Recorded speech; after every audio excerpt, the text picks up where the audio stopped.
Hello दोस्तों, आप सभी का स्वागत है करंट अफेयर्स के सेशन में। और आज है 22 मई। तो चलिए शुरू करते हैं आज का करंट अफेयर्स एमसीक्यू। जो सबसे पहला क्वेश्चन है वो है डॉक्टर जयंत नार्लिकर, जिनका हाल ही में निधन हो गया है, वह किस वैज्ञानिक अनुशासन में अग्रणी व्यक्ति थे या संबंधित थे। इसका राइट आंसर है खगोल भौतिकी। दोस्तों, जयंत नार्लिकर जिनका 20 मई को निधन हो चुका है, वे अपने गुरुत्वाकर्षण के होयल नार्लिकर सिद्धांत के योगदान के लिए प्रसिद्ध थे, फेमस थे। 1964 में इन्होंने फ्रेड होयल्स के सहयोग से मिलकर यह इसे विकसित किया था, इस सिद्धांत को। और ये करीब करीब आइंस्टीन के सापेक्षता का जो सामान्य सिद्धांत है उसका विस्तार करने का इन्होंने प्रयास किया। इस सिद्धांत की मुख्य जो अवधारणा है कि कोई भी आकाशीय पिंड है वह एक दूसरे से जुड़े हुए, एक दूसरे पर निर्भर हैं, उनका द्रव्यमान, उन पे जो गुरुत्वाकर्षण फोर्स लगता है वह एक दूसरे के कारण है। तो इसी चीज़ को आइंस्टीन ने दूसरा अलग ढंग से बताया था। आइंस्टीन का सामान्य सापेक्षता सिद्धांत था दोस्तों, उसको तो एक सिंपल एग्जांपल के माध्यम से समझ सकते हैं। जैसे मान लीजिए कि कोई बहुत बड़ा बेड है, ठीक है, उसके ऊपर 100 kg का कोई द्रव्यमान वाली वस्तु रख दिया गया, तो उसके कारण से उसके केंद्र में आसपास में एक उभार या गर्त या मोड़ पैदा होगा। और कोई भी, इसे मान लीजिए एक बॉल उसके आसपास हम छोड़ते हैं तो उस मोड़ की ओर अट्रैक्ट होगा या गति के मूव करेगा। उसी तरह से जो हमारा आकाश गंगा है, ठीक है, तो हमारे गैलेक्सी में सूर्य जो है वो उसके केंद्र में स्थित है और उसके अधिक द्रव्यमान होने के कारण वहाँ स्पेस एंड टाइम में एक मोड़ उत्पन्न होता है, वही ग्रेविटेशनल फोर्स है, जिसके कारण से जो ग्रह हैं उन पर एक फोर्स लगता है और वे अपने कक्षा में मूव करते हैं, कक्षा में गति करते रहते हैं। इसी तरह से ब्लैक होल है दोस्तों, जो ब्लैक होल का द्रव्यमान बहुत ज़्यादा होता है और जब प्रकाश की किरणें वहाँ से क्रॉस करती हैं तो उस मोड़ के कारण से प्रकाश की किरणें ब्लैक होल की तरफ मूव कर जाती हैं, या कह सकते हैं कि प्रकाश की किरणों को पूरी तरह से वो अवशोषित कर लेता है। ऐसा माना जाता है कि ब्लैक होल से प्रकाश की किरणें भी बाहर नहीं निकल सकती हैं। तो उन्होंने स्पेस एंड टाइम के मद्देनज़र ये सिद्धांत विकसित किया था। स्पेस एंड टाइम एक दूसरे से जुड़े हुए हैं, जिसके कारण से मोड़ उत्पन्न होता है, उस मोड़ को ही गुरुत्वाकर्षण फोर्स कहा जाता है, कह सकते हैं। नेक्स्ट क्वेश्चन है, वर्तमान में कौन सा देश अभूतपूर्व सूखे का सामना कर रहा है। इसका राइट आंसर होगा यूनाइटेड किंगडम।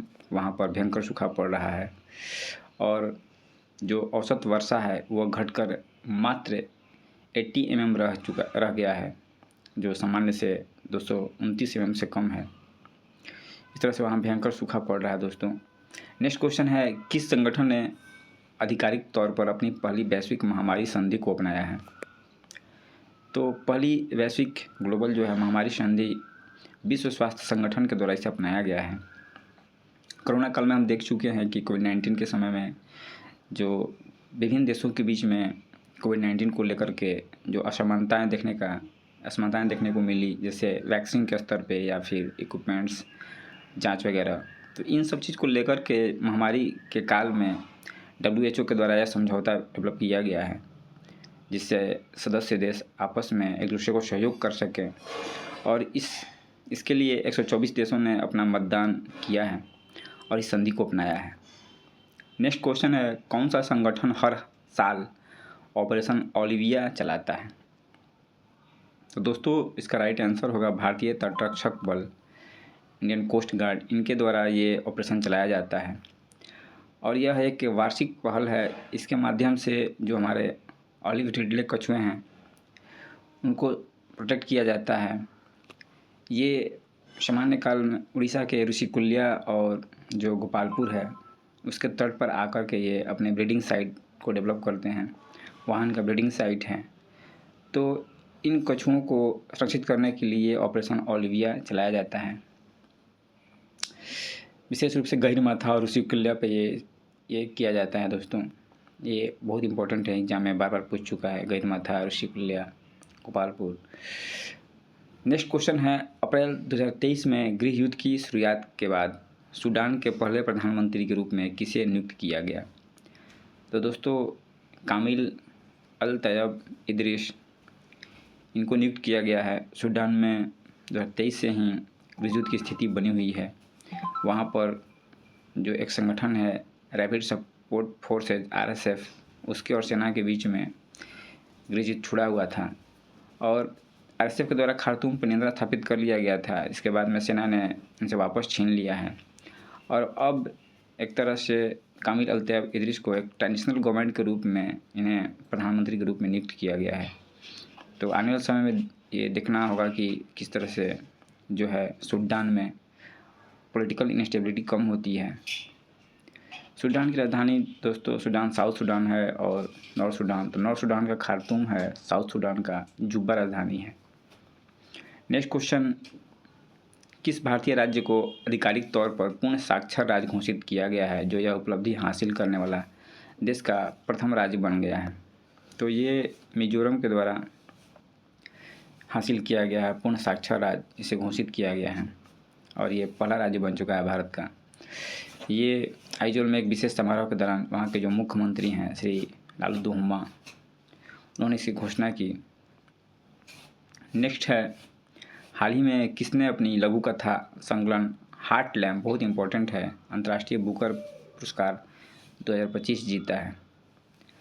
तो इसका राइट आंसर होगा बानू मुश्ताक। इन्होंने अपने जो लघु कथा संकलन हार्ट लैम्प के लिए इन्होंने अंतर्राष्ट्रीय बुकर प्राइज जीता है। और दोस्तों ये बुकर प्राइज जो है मूलतः अंग्रेजी भाषा में लिखी हुई किसी पुस्तक जो उसका अनुवाद किया गया हो और वो ब्रिटेन में उसका छपा हो, उसके लिए उसको दिया जाता है। इसमें 52 लाख रुपए दिए जाते हैं और ये शुरू किया गया था 2005 से और अब तक जो भारतीय इंटरनेशनल बुकर प्राइज जीत चुके हैं उसमें ये कुछ नाम है। BS नायपाल सबसे पहले 1971 में जीता था।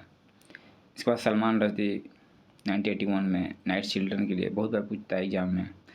1987 में Arundhati Roy The God of Small Things के लिए, 2006 में Kiran Desai The Inheritance of Loss और 2008 में Aravind Adiga The White Tiger और 2022 में Geetanjali Shree Tomb of Sand के लिए। ये याद रखिएगा, ये भारतीय हैं जिन्होंने इंटरनेशनल बुकर प्राइज जीता है। नेक्स्ट क्वेश्चन है, राष्ट्रीय आतंकवाद विरोधी दिवस भारत के किस तारीख को मनाया जाता है? तो ये मनाया जाता है 21 मई को। उसी दिन राजीव गांधी का एसेसिनेशन हुआ था, LTT के द्वारा उनको मार दिया गया था रामदूर में। उसी तारीख को ये राष्ट्रीय आतंकवाद विरोधी दिवस मनाया जाता है। नेक्स्ट क्वेश्चन है, केंद्रीय कृषि मंत्रालय द्वारा मई 2025 में शुरू किए गए राष्ट्रव्यापी कृषि अभियान का नाम क्या है? तो दोस्तों इसका नाम है विकसित कृषि संकल्प अभियान और इसे जो हमारे कृषि मंत्री हैं शिवराज सिंह चौहान, तो उन्होंने इसे राष्ट्रव्यापी विकसित कृषि संकल्प अभियान के रूप में आरंभ किया है और इसका प्रमुख विजन है कृषि को आधुनिक और समृद्ध बनाना, जो किसान हैं उनके उत्पादन को बढ़ाना, लागत को कम करना, उनको उचित मूल्य दिलाना और आपदा से हुए नुकसान की भरपाई करना, किस तरह से फसल विविधीकरण को बढ़ावा दिया जाए, जैविक खेती को बढ़ावा दिया जाए, कृषि को किस तरह से सस्टेनेबल बनाया जाए, इन सब चीज़ों को लेकर के ये पहल शुरू किया गया है। नेक्स्ट क्वेश्चन है, भारत की विदेशी नागरिकता OCI योजना किस अधिनियम में संशोधन करके शुरू की गई थी? तो ये नागरिकता अधिनियम 1955 आप लोग को पता ही होगा। इसके माध्यम से overseas citizen of India portal का शुभारंभ किया गया है और इसमें ये 1955 में जो नागरिकता अधिनियम था उसमें संशोधन करके किया गया है और कोई भी विदेशी नागरिक OCI के लिए आवेदन कर सकता है यदि वह 26 जनवरी 1950 या उसके बाद भारतीय नागरिक या उस तिथि को भारतीय नागरिक बनने के योग था। तो और OCI का दर्जा उन लोगों के लिए भी खुला हुआ है जिनके पूर्वज 15 अगस्त 1947 के बाद भारत का हिस्सा बने, तो ये याद रखिएगा। नेक्स्ट क्वेश्चन है, उदंती सीता नदी टाइगर रिजर्व किस राज्य में स्थित है? तो ये छत्तीसगढ़ में स्थित है दोस्तों, उदंती सीता नदी टाइगर रिजर्व। और हाल ही में यहाँ पे जो टाइगर के लिए ट्रैप करने के लिए कैमरा लगाया जाता है, उससे ये पता चला है कि जंगल में जो मांसाहारी, शाकाहारी और सर्वाहारी जीव हैं, ठीक है, उनकी गतिविधियों में सकारात्मक रूप से वृद्धि हुई है। नेक्स्ट क्वेश्चन है, तो आज में 22 मई में इतना ही करंट अफेयर्स था दोस्तों। Thank you.